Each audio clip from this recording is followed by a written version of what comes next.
I want to know, I can't wait to see and watch the dramatic reenactment of everything that took place inside the White House on January 6th. I can't wait to watch it. HBO, Showtime, one of y'all need to do this. What you just watched there was one of thousands of responses to the January 6 hearings on a platform you may not expect, TikTok.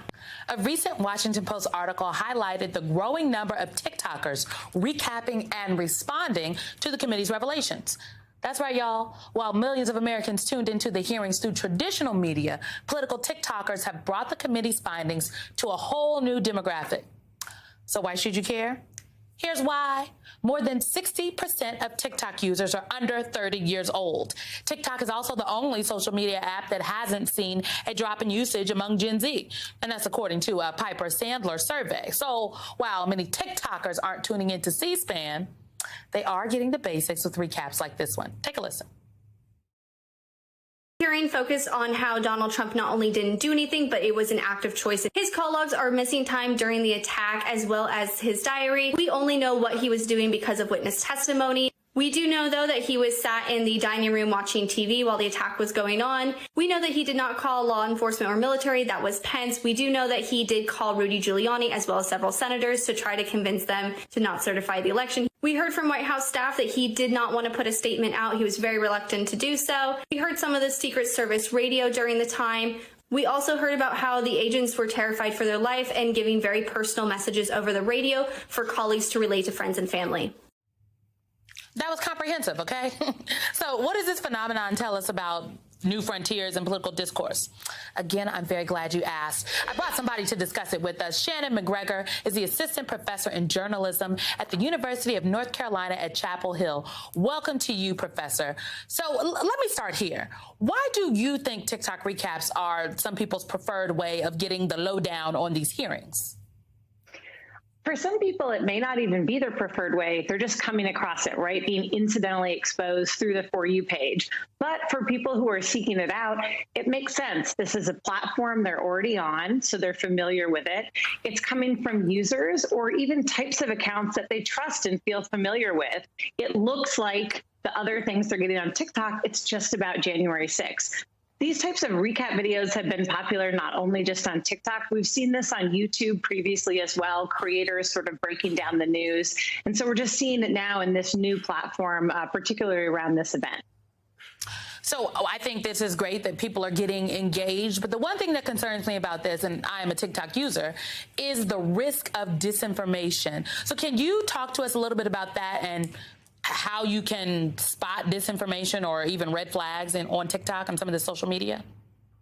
Sure. So TikTok, like many of the other social platforms, has content moderation policies explicitly around election or political misinformation. But as we know, like every other platform, they struggle to take down all of it, right? They struggle to catch all of it. So when you're looking at things, first you can see, are creators using sources, right? Some of the ones you showed earlier had the Washington Post story behind them, or they had clips from the hearings that they were playing. If people are using sources, that's always a good sign. We can also see, does this align with information that you're getting in other places as well, whether it's on TikTok or whether it's in other places where you're getting information? So you would say this is a net good despite these, risks of disinformation or some red flags that are out there? I mean, listen, I study political communication and I believe in democracy. So I think if people are getting information about one of the most important things, concerning our democracy, then I think that's good. There's a risk of disinformation on TikTok, but there's a risk of disinformation everywhere from TikTok to cable news and everything in between, to the halls of Congress itself. So people are going to have to try and, understand the decisions and understand the information that they're getting through, the lenses that they look through, whether it's partisan or other identity. But I don't think there's necessarily a greater risk of disinformation on TikTok as there is in many other places. So let's talk about political communication, if you will. I spent a large part of my career doing just that. And I think it is fascinating how now we are having, you look at some of these polls, or if you participate in focus groups or have watched any, people are saying they're getting their news from Instagram, Twitter. Now people are citing, younger people are citing TikTok. How do you think this is reshaping political messaging in the coming years? Like, is this TikTok's time? I think it's definitely TikTok time. And we saw this in the run up to the 2020 election as well. That, there were different sort of partisan hype houses around the election. But I think this is a place where people can get information from individuals or types of content that they trust, especially as it aligns with their own identity, whether that's being Gen Z or whether it's being a young woman or being a young conservative, whatever it is. And that identity and that, identifying with someone along those lines where you're getting information, we know is really important. And so we're going to see campaigns, whether it's around candidates or issues, obviously continue to be trying to utilize this site as much as they can.